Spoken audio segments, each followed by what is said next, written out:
ઘણા વર્ષો પહેલા અમદાવાદમાં એક યુવાન લગ્ન લાયક થયેલો અને એક દીકરી પણ લગ્ન લાયક ઉંમરે પહોંચેલી, તો દીકરીનો પરિવાર આ યુવાનના મા બાપ એની પાસે આવેલ અને કીધું કે અમારી દીકરી છે અને તમારો દીકરો છે, તો સંબંધ કંઈક જોડી.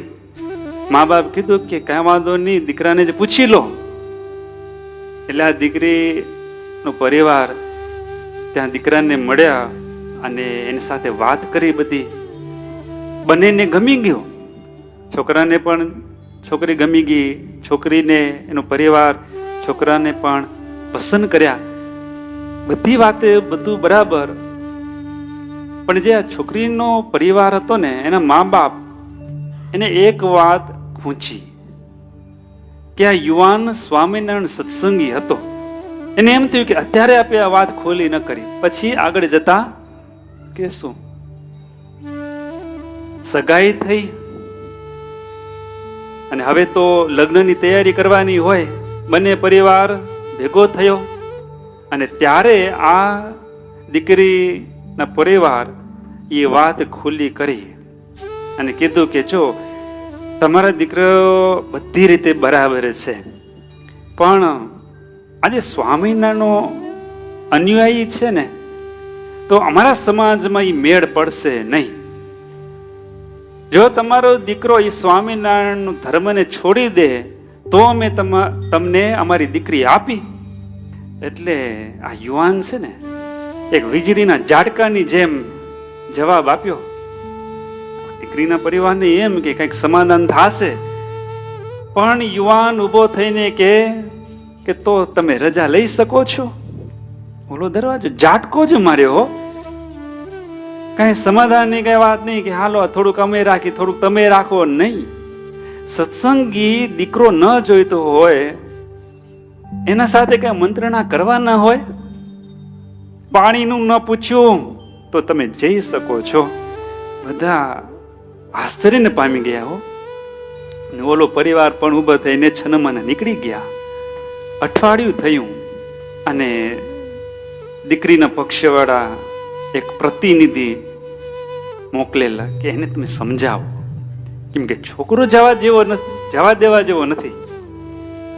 એટલે આ ભાઈ આ યુવાનને ફરી મળ્યા અને યુવાનને કીધું કે જો તમારા લાભમાં જ છે, દીકરી સારી છે, ગુણિયલ છે, સારી પરિવારની છે,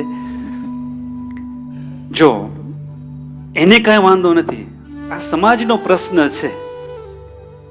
એમ કરો કે લગ્ન કરવા આવો ને ત્યારે તમે આ તિલક ચાંદલો ન કરજો અને કંઠી ઉતારીને આવજો, ને પછી લગ્ન થયા પછી તમને જેમ કરવું એમ. એટલે યુવાને પણ ફેરી એવો જ જવાબ દીધો કે સાંભળી લે, આમ તો હંમેશા હું કંઠી છે ને ખમીસની અંદર, શર્ટની અંદર પહેરું, લગ્નના દિવસે હું બારે પહેરીશ અને તાજું તિલક ચાંદલો કરીને આવીશ. જો મંજૂર હોય તો બોલો.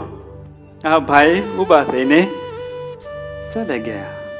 હવે આ પરિવાર મૂંઝાણો.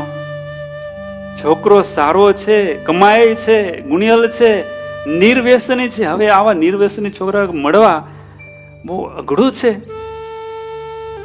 કેમ કરશું? ફેરી ટ્રાય કરી હો, પણ આ વખતે સસરા પોતે આવ્યા અને સસરા યુવાન પાસે આવ્યા. એટલે યુવાનને કે જો મારું તો એક માન રાખો ને, મારું માન રાખો ને. એટલે યુવાને કીધું શું માન રાખવું, બોલો ને. જો અમને કાંઈ વાંધો નથી, તમે ભલે સ્વામિનારાયણ ધર્મનું પાલન કરો ને. એમ કરો કે જ્યારે અમારી દીકરી તમને દેવાનું થાય ત્યારે જાહેરમાં તમે એટલું કહી દો બધાને કે હા હું મંદિરે જાઉં છું, સાધુ પાસે બેસું છું, પણ હું સ્વામિનારાયણનો સત્સંગી નથી. બસ આટલું તમે કહી દેજો અને પછી તમે જેમ કરતા હો એમ. અને દીકરા શું કઈ બોલવાથી સત્સંગી થોડું મટી જવાતું હોય? એટલે યુવાન કીધું ભલે. અને સસરાને આશ્ચર્ય થયું કે આ ભલે કીધું, હા પાડી, બીજી પૂર્વે તો ચોખ્ખી ના જ હતી, પણ રાજી થઈ ગયા. લો સારું, ભલે સ્વીકારી લીધું. એટલે રાજી થતા થતા સસરા નીકળી ગયા. હવે લગ્નનો દિવસ આવ્યો. મંડપ, એની નીચે બધી વિધિ થાય છે. 4 આંટા ફરવાનો સમય આવ્યો. અને ત્યારે સસરા યુવાનને ઇશારો કર્યો કે હવે બોલવાનો સમય આવી ગયો, હવે કંઈક બોલો. ત્યારે યુવાન ઊભો થઈ અને કીધું કે સાસુમાં એ ક્યાં છે, બોલાવો. બાજુમાં જતા અને સસરા પણ આવ્યા બાજુમાં. યુવાનને સાસુને કીધું કે સાસુમાં, તમે એટલું કહી દો જાહેરમાં કે આ મારો ધણી નથી, મારો પતિ નથી, અને પછી તમે જેમ વર્તતા હો ને એમ વર્તજો. અને એટલું કહેવાથી થોડા તમે મટી જવાના હોય ને પત્ની. અને પછી હું કહી દઉં કે હું સ્વામિનારાયણ સત્સંગી નથી. યુવાન આમ જ્યારે બોલ્યો ને ત્યારે બધા વાક બની ગયા. અને આ કઈ સાસુમાં એમ બોલી શકે? યુવાન ત્યાંથી મંડપથી નીચે ઉતરી અને રવાનો થયો. અરે ભૂદેવ કે એ ભાઈ, હજી વિધિ પૂરી નથી થઈ, પાછો આવ. પરિવાર ખૂબ મૂંઝાણ આવે. કીધું કે બધી હવે શરત ખેંચી લઈ આપે. અને પાછો યુવાનને બોલાવ્યો શરત ખેંચીને. પણ યુવાન હવે શરત લઈને આવ્યો. યુવાન કે જો તમારી દીકરી કાલે મારે ઘરે આવશે તો સવારે વહેલું ઉઠીને પૂજા કરવાની રહેશે. જમવાનું બને, ઠાકોરજીને ભોગ લગાવવામાં આવશે. તમારી દીકરી મારા ઘરે આવે તો ભજન ભક્તિ કરવાની રહેશે. બોલો, મંજૂર છે? મંજૂર છે, મંજૂર છે. કરો લગ્ન, પરણી લો જલ્દી, ફટાફટ. ભક્તો, આ ભાઈ છે રંગે ચંગે લગ્ન કરીને હાલો આવ્યો. આ કેવી દ્રઢતા, કેટલો વિશ્વાસ કે હું મારાની એક આજ્ઞા પાડીશ તો ભગવાન બધું સંભાળી લેશે. ને આપે અંતરદ્રષ્ટિ કરી અને આપે આપણું પોતાનું વિચારી. ત્યારે આપણે કેટલી બધી પ્રકારની મંત્રણા કરી ધર્મનું પાલન કરવા વિશે. અહીંયા આટલું આપે કરી તો ચાલે, અહીંયા આટલું બહુ જરૂર નથી. પણ એક એક આજ્ઞા શિર સાથે ભગવાનનો ભક્ત હોય એ પાડે. તો ભક્તો, આ એક પેલું રૂપ છે મરજીનું, ડાયરેક્ટ આજ્ઞા.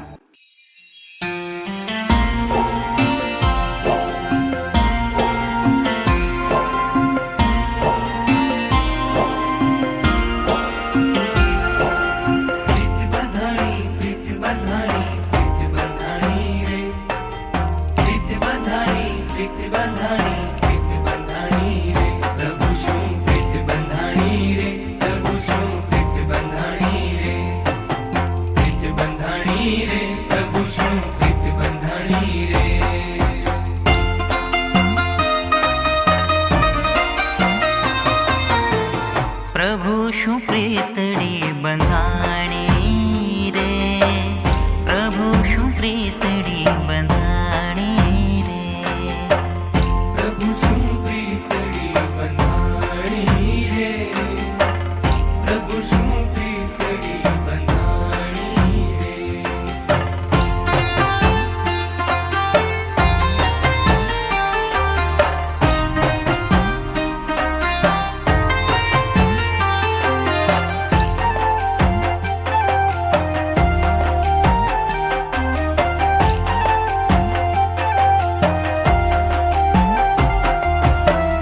ભવસાગરમાં હવે નહીં ભટકું, ભવસાગરમાં હવે નહીં ભટકું, પિયુળે કીધી છે પટરાણી, પિયુળે કીધી છે પટરાણી, પ્રભુ શું પ્રીતડી બંધાણી રે, પ્રભુ શું પ્રીતડી બંધાણી.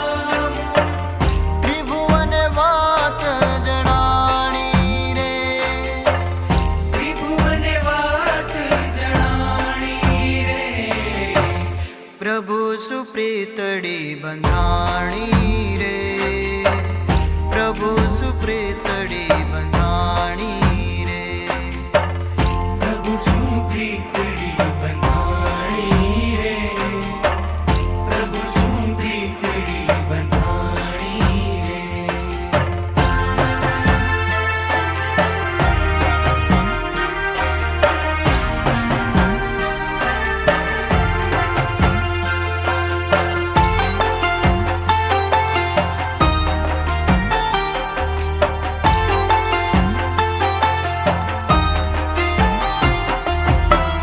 સુખડું અલૌકિક શ્યામ સુંદરનું, સુખડું અલૌકિક શ્યામ સુંદરનું, મુખથી તે કહું શું વખાણી રે, મુખથી તે કહું શું વખાણી રે, પ્રભુ શું પ્રીતડી બંધાણી રે, પ્રભુ શું પ્રીતડી બંધાણી રે, પ્રભુ શું પ્રીતડી બંધાણી રે, પ્રભુ શું પ્રીતડી બંધાણી રે.